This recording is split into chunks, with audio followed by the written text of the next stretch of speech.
Good morning everyone. तो अभी तक हम लोगों ने इलेक्ट्रोमैग्नेटिक इंडक्शन चैप्टर्स में पढ़ी कि इंडक्शन प्रोसेस होता कैसे, इंडक्शन प्रोसेस में जो इंड्यूस्ड ईएमएफ होती है उसका गवर्नेंस कैसे होता है। तो वो गवर्नेंस में हम लोगों ने क्या देखी कि induced EMF is equal to D phi by D T.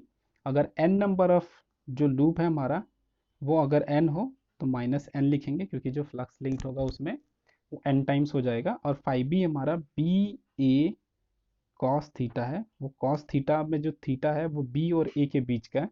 तो पहले हम लोगों ने देखा मैग्नेटिक फील्ड वेरी करा के, यानी कि एक लूप रख रहे हो आप, उसको मैग्नेट को उसके पास लेके आ रहे हो, मैग्नेट को उसको दूर लेकर के जा रहे हो, तो उस पर लिंक जो मैग्नेटिक फील्ड है, ठीक है, उसकी स्ट्रेंथ कम हो रही है, इसके कारण मैग्नेटिक फ्लक्स का वैल्यू चेंज हो रहा है टाइम के रिस्पेक्ट में, इसलिए करंट इंड्यूस होने का काम कर रहा है।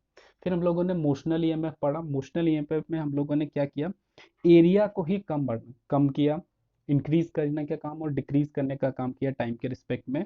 और इससे मैग्नेटिक फ्लक्स, उससे जो लिंक्ड बॉडी थी उस वो चेंज करी। इस बार मैग्नेटिक फील्ड कांस्टेंट था हमारा, एरिया वेरी कर रहा था। और उसके बाद हम लोगों ने उससे उसके कारण इंड्यूस्ड ईएमएफ देखा।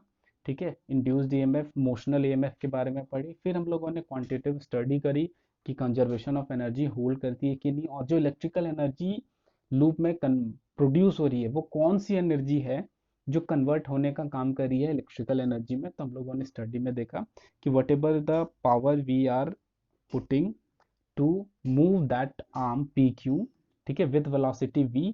और उसके बाद जब हम लोगों ने सर्किट में पावर जनरेटेड के बारे में फाइंड किया तो देखा हम लोगों ने जो इन्वेस्ट करी है सेम पावर उस सर्किट में जनरेट हो रही है। इसका मतलब है कि कंजर्वेशन ऑफ एनर्जी होल्ड कर रही है। ठीक है, और एक चीज और याद रखना कि आप जितना एग्जैक्टली पावर जितना एग्जैक्टली पावर आप दे रहे हो उतना ही पावर उसमें जनरेट नहीं होगा, क्योंकि इसमें जो लॉस फैक्टर्स है वो सब इन्वॉल्व नहीं हुए। ठीक है, अभी हम लोग लॉस फैक्टर्स पे भी आएंगे। ठीक है, जब हम लोग ट्रांसफार्मर पढ़ेंगे तो लॉस फैक्टर्स पे भी देखेंगे कि लॉस फैक्टर्स क्या क्या रह जाते हैं हमारे। ठीक है, तो इतना सारा कुछ हम लोगों ने पढ़ा। अब जो हम लोगों का टॉपिक है वो हमारा अप्लीकेशन ऑफ इलेक्ट्रोमैग्नेटिक इंडक्शन है। जो इलेक्ट्रोमैग्नेटिक इंडक्शन है जिसमें करंट इंड्यूस हो रही है उसका एक एप्लीकेशन। ठीक है, एक तो करंट इंड्यूस करने का काम कर रही है, वेरी गुड। ठीक है, इलेक्ट्रोडाइन जो हम लोग जनरेटर्स वगैरह बनाते हैं इसी कॉन्सेप्ट पे काम करती है। पर इसके अलावा सिर्फ इलेक्ट्रोमैग्नेटिक इंडक्शन के कॉन्सेप्ट पे और भी एप्लीकेशंस होते हैं, उसमें से कुछ एक एप्लीकेशंस को पढ़ेंगे। और उसमें से हमारा जो पहला एप्लीकेशन है, ठीक है, वो है ईडी करंट। ईडी करंट, ठीक है, ईडी करंट में क्या होता है, ईडी करंट्स में क्या होता है कि just suppose north pole and south pole, दो मैग्नेट्स को सेपरेट करके कुछ एक डिस्टेंस पे रख दो। ये नॉर्थ पोल हो गया, ये साउथ पोल हो गया, और इसके बीच में एक सॉलिड सपोज रेक्टेंगुलर शेप का ही, ठीक है, एक कंडक्टर को, ठीक है, इसके बीच में से मूव कराने का काम करो। या फिर एक एक बार क्या करो कि कुछ डिस्टेंस तक, जैसे हम लोग सिंपल पेंडुलम को करते हैं ना, कुछ एक लेंथ तक ले जाकर के छोड़ देते हैं तो उसमें उसके बीच में ऑसिलेट करता रह जाता है। तो इसको कुछ एक डिस्प्लेसमेंट प्रोड्यूस करा के छोड़ दो, तो ये क्या होगा कि ये इधर दूर जाएगा, फिर वापस इधर आएगा। अगर ये यहाँ पे बाउंडेड है, फ्रीली मूव करने के लिए अलाउड है, तो ये यहाँ पे आएगा, फिर इस यहाँ से एंटर पे आएगा, फिर यहाँ पे जाएगा। तो उस सिचुएशन में सपोज यहाँ पे एयर रेजिस्टेंस, ग्रेविटी, सबका रोल एकदम जीरो है। ठीक है, तो उस सिचुएशन में अगर north pole and south pole नहीं होता तो ये जो रेक्टेंगुलर लूप है वो इनफाइनाइट टाइम तक ऐसे रोटेट करता रहता। पर चूंकि यहाँ पे north pole and south pole exist कर रहा है, तो इससे कुछ ना कुछ एक मैग्नेटिक फ्लक्स इस पे लिंक्ड हो रहा है। ये जो हमारा लूप है उसमें कुछ ना कुछ मैग्नेटिक फ्लक्स लिंक्ड हो रहा होगा। ठीक है, और चूंकि ये मैग्नेटिक फ्लक्स जो भी हमारा रेक्टेंगुलर लूप है कभी इससे दूर जा रहा है कभी इसके पास आ रहा है, तो मैग्नेटिक फील्ड का बी का वैल्यू यहाँ पे ये है। तो हम लोग क्या जानते हैं, मैग्नेटिक फील्ड इज 1/r²। तो मैग्नेटिक फील्ड की वैल्यू डिस्टेंस पे बढ़ती है, तो यहाँ पे मैग्नेटिक फील्ड की वैल्यू कम होगी, यहाँ पे वैल्यू कम होगी। तो बेसिकली कहना ये चाह रहा हूँ, ठीक है, कि जब वो उसके बीच में ऑसिलेट कर रहा होगा तो उससे लिंक्ड मैग्नेटिक फ्लक्स जो होगा वो टाइम के रिस्पेक्ट में वेरी कर रहा होगा, टाइम के रिस्पेक्ट में वेरी कर रहा होगा। और इसके कारण एक ईएमएफ इंड्यूस्ड होगा, एक करंट इंड्यूस होने का काम करेगी। ठीक है, किसके अंदर, इस कंडक्टर के अंदर, इस कंडक्टर के अंदर एक करंट इंड्यूस होने का काम करेगी, एक करंट इंड्यूस होने का काम करेगी। ठीक है, और वो जो करंट इंड्यूस हो रही है, वो करंट क्यों इंड्यूस हो रही है? क्योंकि ये जो रेक्टेंगुलर लूप है, ठीक है, वो इसके बीच में अपने से स्विंग कर रहा है, ठीक है। तो आप जानते हो लेंज लॉ क्या कहती है? लेंज लॉ का कहना है कि जो भी रीजन होगा करंट प्रोड्यूस करने का, वो उसी रीजन को अपोज करेगा, ठीक है। तो ये क्या रीजन है करंट इंड्यूस होने का? तो ये जो लूप है, ये जो हमारा रेक्टेंगुलर लूप है, ये इसके बीच में ऑसिलेट कर रहा है, तो ये इसको अपोज करेगा। तो इसका मतलब हुआ कि इस पे कुछ ना कुछ एक अपोजिंग फोर्स लगेगा, यानी कि अगर वो लूप फर्दर उसमें ऑसिलेट कर रहा है, एक फोर्स एक्सपीरियंस करेगा अपोजिट डायरेक्शन पे, तो क्या देखोगे कि कुछ एक टाइम के बाद वो रेक्टेंगुलर लूप स्टेशनरी स्टेट पे आ गया, ठीक है, रेस्ट स्टेट पे आ जाता है, ठीक है। ओके, तो हम लोगों ने क्या देखा कि इस तरह सिचुएशंस में एक करंट इंड्यूस होता है। सपोज जो आपने रेक्टेंगुलर लूप लिया था वो एक कंटिन्यूअस कंडक्टर है, एकदम कंप्लीट कंटिन्यूअस कंडक्टर है, तो उस सिनारियो पे क्या होगा? उस सिनारियो पे क्या होगा कि इसके अंदर जो करंट प्रोड्यूस होगा, वो क्या कहती है कि करंट का डायरेक्शन हम लोगों ने देखा या फिर एंटी क्लॉकवाइज होगा या फिर क्लॉकवाइज होगा। सपोज इसमें करंट जो प्रोड्यूस हो रही है इस तरह के स्विंगिंग के कारण, वो सपोज क्लॉकवाइज है, तो ये तो कंप्लीट कंडक्टर है, तो ये अगर क्लॉकवाइज घूमेगी, ठीक है, इसके अंदर जो करंट प्रोड्यूस होगा, ये जो डायरेक्शन ऑफ करंट बताने का काम करिए, ठीक है, इसमें डायरेक्शन ऑफ करंट कैसा है? क्लॉकवाइज है, तो ये एकदम क्लॉकवाइज घूम रही होगी। तो एक पॉइंट ऐसा आएगा जहाँ पे और पॉसिबल टर्न्स नहीं हो सकेंगे, उस पॉइंट पे जो भी अमाउंट ऑफ करंट होगा, वो, ठीक है, वो कन्वर्ट हो जाएगी किसमें? हीट में कन्वर्ट हो जाएगी।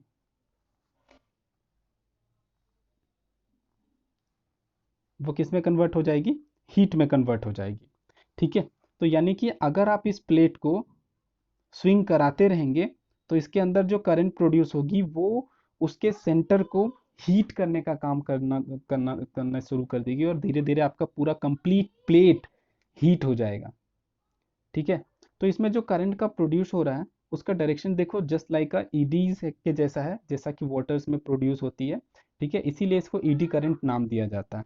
यानी कि देखो अभी तक हम लोगों ने क्या किया, एक लूप रखा था। अब अगर लूप ना होकर के एक कंटिन्यूअस बॉडी हो, तो सिचुएशन में जो करंट का डायरेक्शन होगा वो क्लॉकवाइज होगा या एंटी क्लॉकवाइज। अगर क्लॉकवाइज होगा तो लूप होने पे क्या था कि ये ऐसा लूप था, क्लॉकवाइज हुआ तो यहाँ पे आप बाहर निकाल ले रहे थे। पर अगर मान लो कि ये यहाँ पे कनेक्टेड हो, तो करंट फिर यहाँ से ऐसे घूमता रहेगा, ठीक है। तो घूमता रहेगा और हर बार उसकी वैल्यू कम होती जाएगी और एक सेंटर पॉइंट पे आकर के, ठीक है, अगर पूरी डिसिपेट कर गई तो वेरी गुड, नहीं करी तो वो हीट एनर्जी में कन्वर्ट हो जाएगी, ठीक है। तो जो डायरेक्शन ऑफ करंट है वो ईडी के जैसा है, इसलिए इस करंट को ईडी करंट कहते हैं। ओके, अब बात आती है कि इसको हम लोग मिनिमाइज कैसे करेंगे, ठीक है। जैसे कि आपने नॉर्थ पोल और साउथ पोल के बीच में, या फिर जस्ट सपोज कि ये दोनों जो हैं करंट से कनेक्टेड हैं, ठीक है। अब जो करंट है वो हमारा एसी करंट है, वो टाइम के रिस्पेक्ट में चेंज कर रहा है। जो हमारा है वो ईडी करंट है, टाइम के रिस्पेक्ट में चेंज कर रहा है। तो उस सिनारियो पे यहाँ पे जो मैग्नेटिक फील्ड प्रोड्यूस होगा बी, और यहाँ पे जो मैग्नेटिक फील्ड प्रोड्यूस होगा वो भी टाइम के रिस्पेक्ट में चेंज करेगा। अब अगर बीच में इसके कोई सॉलिड कंडक्टर रखा हुआ है, तो उसमें एक ईडी करंट प्रोड्यूस होगा, और उस ईडी करंट के कारण ये हीट होना शुरू होगा, ठीक है। और अगर ज़्यादा टाइम तक छोड़ेंगे तो ये इसमें काफ़ी ज़्यादा हीट प्रोड्यूस हो जाएगा, जो आपके, ठीक है, इलेक्ट्रिकल डिवाइस या किसी के लिए भी सही नहीं होगा, ठीक है। तो आप क्या चाहते हो कि इसमें जो हीट प्रोड्यूस हो रही है या फिर इसमें जो ईडी करंट प्रोड्यूस हो रहा है, ठीक है, वो मिनिमाइज हो सके, ठीक है। एक और चीज़, जो ईडी करंट है ये अनवांटेड, ठीक है, अनवांटेड एनर्जी लॉस करने का काम करती है, ठीक है। यानी कि आप नॉर्मल डिवाइस है जिसमें बहुत सारे डिवाइसेस होते हैं जिसमें मोर और लेस, ठीक है, वेरिंग, जैसे कि कोई भी एसी सर्किट ले लो, ठीक है, तो उसमें सॉलिड कंडक्टर्स या फिर ऐसे कुछ लगे हुए होते हैं, तो उसमें ईएमएफ इंड्यूस होने का चांस रहता है ड्यू टू ईडी करंट्स, या फिर ट्रांसफार्मर्स में ईडी करंट्स प्रोड्यूस हो जाता है, ठीक है, क्योंकि जो कॉइलिंग हम लोग करते हैं, ठीक है, जो कॉइलिंग करते हैं उसको सॉफ्ट आयरन कोर के ऊपर लपेटने का काम करते हैं, ठीक है। तो उससे क्या होता है कि ये जो सॉफ्ट आयरन कोर है उसमें करंट प्रोड्यूस होना शुरू हो जाएगा ईडी करंट के कारण, और ये धीरे धीरे गर्म होने लगती है। आपके जितने मैक्सिमम डिवाइसेस जो गर्म होने का काम करती है, जो हीट इशू शो करती है, वो ड्यू टू ईडी करंट होती है। अब देख लो कौन कौन से डिवाइसेस हैं जो हीट, ठीक है, हीट का इश्यूज दिखाती है, ठीक है। तो एप्लीकेशंस भी हैं, ठीक है, पर बहुत सारे केसेस में आप चाहते हो कि ईडी करंट प्रोड्यूस ना हो, वहाँ पे भी हो जाते हैं और वो आपके डिवाइस को हीट करते हैं। वो इलेक्ट्रिकल डिवाइसेस या इलेक्ट्रॉनिक डिवाइस जो भी है उसको हीट करने का काम करती है, ठीक है। और इसके एप्लीकेशंस को भी हम लोग यूज़ करते हैं। तो कैसे हम लोग इसको मिनिमाइज़ कर सकते हैं? तो मिनिमाइज़ करने का पहला तरीका है कि अगर आप उस कंडक्टर को लेमिनेट कर दें, मान लो कि ये कंडक्टर जो स्विंग कर रहा था उसके ऊपर मैं कोटिंग कर दूँ, तो इससे जो मैग्नेटिक फील्ड यहाँ पे है और जो मैग्नेटिक फील्ड यहाँ पे है, उससे कोई मैग्नेटिक फील्ड यहाँ पे कोई लिंक ही नहीं हो पाएगा, या फिर जो लिंक होगी उसकी स्ट्रेंथ काफ़ी कम हो जाएगी क्योंकि उसके ऊपर एक कोटिंग किया हुआ है, इंसुलेटर का कोटिंग किया हुआ है, ठीक है। तो पहला तरीका है एडी करंट्स को मिनिमाइज करने का, कोटिंग कर दिया जाए। दूसरा तरीका जो है मिनिमाइज करने का, कि उसका शेप बदल दिया जाए। शेप कैसे बदल दोगे? तो सपोज ये आपका रेक्टेंगुलर लूप है, ठीक है, आप ऐसे रख रहे हो तो करंट का डायरेक्शन कुछ ऐसा प्रोड्यूस हो रहा है, ठीक है। आप इसका शेप बदल के ऐसा कर दो, ठीक है। तो उस सिनारियो पे जो इसमें करंट प्रोड्यूस होगा, इसमें जो करंट प्रोड्यूस होगा, सपोज यहाँ से एंटी क्लॉकवाइज, तो यहाँ पे जैसे इस पॉइंट पे जैसे ही आएगा, तो यहाँ के बाद तो कंडक्टर है नहीं, तो ये क्या हुई, हमारी करंट जो है, ठीक है, वो आगे जा ही नहीं पाई। तो इससे क्या होगा आपका, कि इसमें जो करंट प्रोड्यूस हो रही है, ठीक है, और जो टाइम के रिस्पेक्ट में करंट प्रोड्यूस हो रही है, इंड्यूस ईएमएफ हो रही है, वो ईडी करंट हीट इश्यूज को, या फिर ईडी करंट जो हमारा है, वो कंप्लीट पाथ ट्रैवल नहीं कर पा रहा है, इस कारण वो बॉडी को हीट नहीं कर पाएगा। उस सिचुएशंस में आपका ईडी करंट मिनिमाइज हो जाएगा, पर कंप्लीटली मिनिमाइज भी नहीं हो जाएगा। आप अगर जैसे इस छोटे से पार्ट को देखो, तो ये भी तो एक छोटा सा कंप्लीट कंडक्टर के जैसा है, तो यहाँ के अंदर तो कंडक्ट ईडी करंट हो सकता है। तो आप बड़े वैल्यूज को मिनिमाइज कर लोगे, छोटा वैल्यू अभी भी एग्जिस्ट कर रहा है, ठीक है, तो थोड़ा बहुत हीटिंग इश्यूज दिखाएगी, पर जो पहले जो हीटिंग इश्यूज दिखा रही है उसके कंपैरिजन में कम हो जाएगा, ठीक है। तो हम लोगों ने देखा कि कैसे ईडी करंट्स को मिनिमाइज करते हैं। ईडी करंट्स है क्या? ये तो पहला चीज तो eddy current unwanted current loss है, उसके कारण heat issue, generally ED currents के कारण हीट की इश्यूज आती है। उसको मिनिमाइज करने का दो प्रोसेस देखा हम लोगों ने, लेमिनेट करने का या फिर उसका शेप बदलने का, ठीक है। ये जो चेंज करने वाला शेप है, आप अगर इन्वर्टर्स देखोगे या टीवीज या फिर मैक्सिमम टाइम्स जहाँ पे भी ट्रांसफार्मर वगैरह यूज होते हैं, जहाँ कॉइलिंग्स किया हुआ होता है, वहाँ का जो कॉइल किया हुआ होता है वो ई शेप वाले कंडक्टर पे किया हुआ होता है, वो ई शेप का होता है, इसी पे ऐसे कॉइलिंग किया हुआ रहता है, इसलिए ताकि इसमें जो करंट इंड्यूस्ड हो वो मिनिमम हो, ठीक है। अब है कि इतना देर से हम लोग देख रहे हैं कि ईडी करंट्स होने पे हीट एनर्जी प्रोड्यूस होता है, हीट प्रोड्यूस होता है, वो डिवाइस को हीट करने का काम करता है। तो इसका हम लोग एडवांटेजेस भी ले सकते हैं, डिसएडवांटेज तो हम लोगों ने देखा, एडवांटेजेस भी ले सकते हैं। तो इसके कुछ एक एप्लीकेशन ऑफ ईडी करंट्स, तो पहला है मैग्नेटिक ब्रेक्स इन ट्रेन, ठीक है, मैग्नेटिक ब्रेक्स इन ट्रेन। ये इधर सपोज नॉर्थ पोल लगा दो, इधर सपोज साउथ पोल लगा दो, और इधर से एक ट्रेन आ रहा है, ठीक है। पुराना केस भी याद रखना, नॉर्थ पोल साउथ पोल, ये रेक्टेंगुलर लूप इसके बीच में ऑसिलेट कर रहा था। तो क्या देखा हम लोगों ने कि इसमें एक करंट इंड्यूस हो रही थी, वो नॉर्थ पोल और साउथ पोल के होने के कारण कुछ एक टाइम के बाद, ठीक है, इसकी मोशन डैम्प कर जा रही थी, क्योंकि इसमें जो करंट इंड्यूस हो रहा था वो अपोज कर रहा था उसके मोशन को।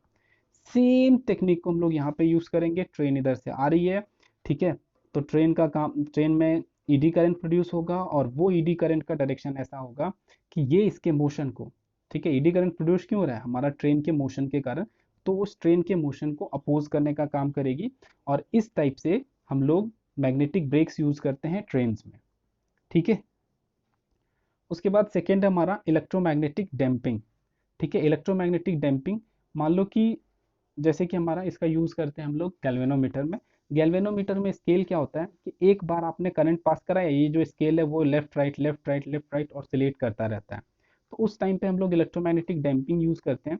उसमें क्या करते हैं, ठीक है, सेम चीज़, ये ऑसिलेट कर रहा है, इसमें ईडी करंट प्रोड्यूस हो जाए, तो ये इसके मोशन को अपोज करेगा, और अगर मोशन को अपोज करेगा तो ये रेस्ट सिचुएशन में आ जाएगा। सेम, ठीक है, सेम कॉन्सेप्ट को, ठीक है, यूज़ किया जाता है, जिसको हम लोग कहते हैं इलेक्ट्रोमैग्नेटिक डंपिंग। उसके बाद इसका जो वाइड लेवल पे एप्लीकेशन यूज़ होता है वो इंडक्शन फर्नेस, ठीक है, जो इंडक्शन चूल्हा आप लोग खरीदते हो, ठीक है, वो जो हमारा है वो भी एडी करंट के कॉन्सेप्ट पे काम करता है। उसके ऊपर क्या रहती है, ये जो नीचे रहता है,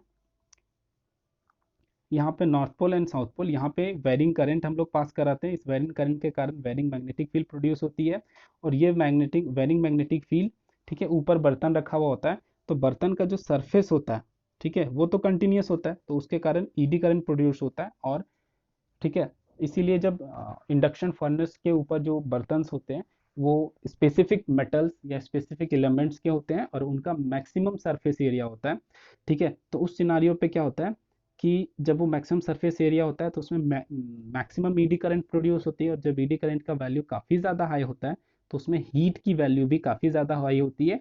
और इस बेसिक कॉन्सेप्ट पे आपका इंडक्शन फर्नेस, ठीक है, जो इंडक्शन चूल्हा है वो काम करता है।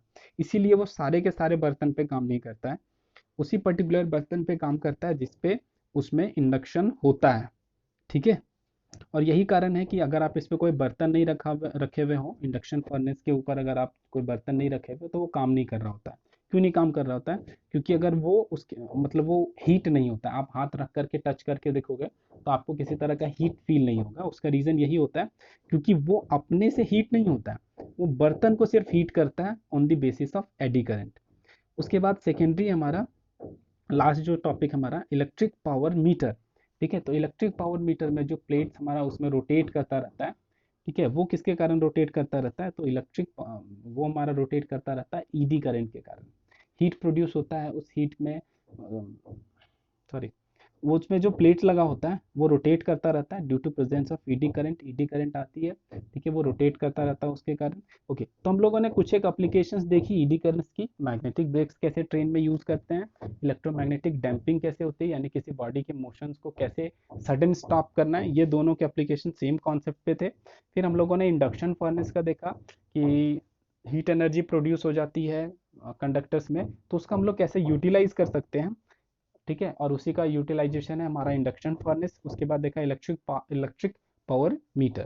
तो ये था हमारा ईडी करंट। ये काफ़ी इंपॉर्टेंट टॉपिक में से एक है, मोर और लेस मैक्सिमम आपके एग्जाम्स में आ जाएंगी, या फिर कहीं ना कहीं आपके कॉन्सेप्चुअल क्वेश्चंस में 1 मार्क्स के क्वेश्चंस में आ जाते हैं कि this working principle of this particular device और सो ऑन, ठीक है। तो इसीलिए आप ईडी करंट्स को एक बार और अच्छे से पढ़ोगे। ओके, ठीक है।